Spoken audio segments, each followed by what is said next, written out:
سم په خدای دی که پیدا شي هغه کوم خلافت حضرت عمر کړی دی. قسم په خدای دی که پیدا شي هغه کوم خلافت حضرت عمر کړی دی او پښتني پیغلې سرتورې کړی دی. دغه غیرت یې په خیبر کړی دی.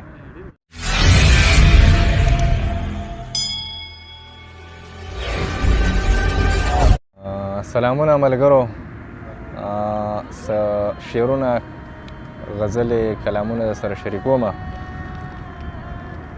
کلام نه مخکې یو قطعه چې دعوې د بل په حق کولې، د هغو خلکو نه هر څه پاتې شو او هغه به چا له ارمان پوره کړي، خپل ارمانونه یې په زړه پاتې شو.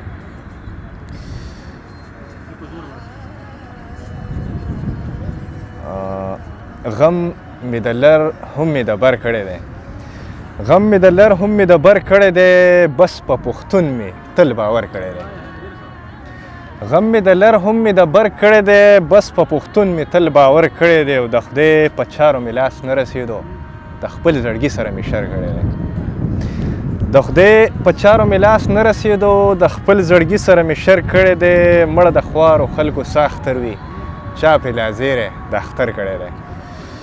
او خانې ته خو دې هر وخت ګورې، خانې ته خو دې هر وخت ګورې، چېرته غریب ته دې نظر کړی دی. او قسم په خدای دی که پیدا شي هغه کوم خلافت حضرت عمر کړی دی.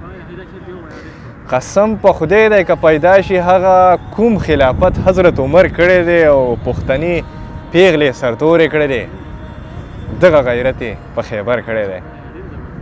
پښتني پیغلې سرتورې کړلې، دغه غیرت یې په خیبر کړی دی. او قرار به هغه زړه له څنګه راشي چې انتظار یې په ګودر کړی دی. او اخري شعر دی: ګوهر چې ګرځي په خیالونو کې ډوبه، د چا خبرو پرې اثر کړی دی.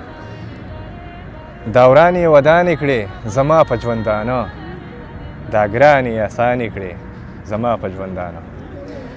دوران یې ودانې کړې زما په ژوندانه، دا ګران یې اسانې کړې زما په ژوندانه. او د هر ابن آدم په زړه کې مینه را پیدا کړې، د هر ابن آدم په زړه کې مینه را پیدا کړې، نفرت سره یې ورانې کړې زما په ژوندانه. او دا نن چې مو په سیمه د وحشت تیارې خورې دي، دا نن چې مو په سیمه د وحشت تیارې خورې دي، په امن یې روښانې کړې زما په ژوندانه. او دا څوک چې په اسلام پورې خندا کوي خالقه، دا څوک چې په اسلام پورې خندا کوي خالقه، دا خولې بې زبانې کړې زما په ژوندانه. مننه. او د بدو سترګو بدو ته مې بد نظر ونه شي، د بدو سترګو بدو ته مې بد نظر ونه شي، په بدو استومانې کړې زما په ژوندانه.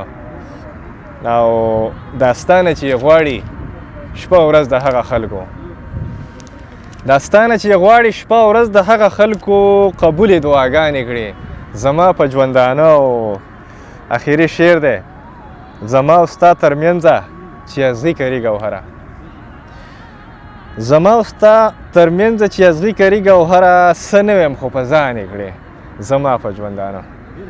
ډېره مننه جي، ډېره زیاته مننه.